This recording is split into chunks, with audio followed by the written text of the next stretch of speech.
দেখুন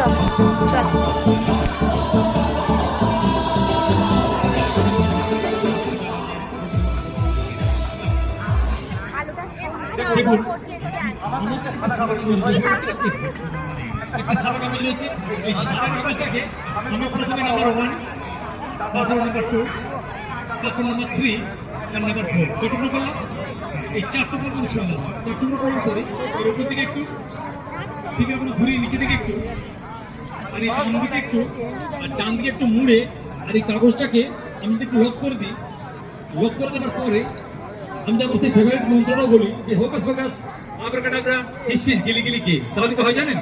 এই ছেঁড়া কাগজগুলোকে আমি যদি আবার আস্তে আস্তে করে খুলি, দেখবেন এই ছেঁড়া কাগজগুলো আশ্চর্যভাবে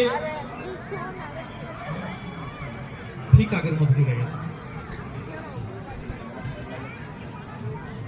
যদি ম্যাজিকটা ভালো লাগে তাহলে অবশ্যই হাত তালি দেবেন, রেসপন্স দেবেন কেমন লাগলো আপনাদের, তবে তো শিখিয়ে দেবো। আচ্ছা ঠিক আছে, এরপর শিখিয়ে দিচ্ছি আপনাদের কি করে হলো।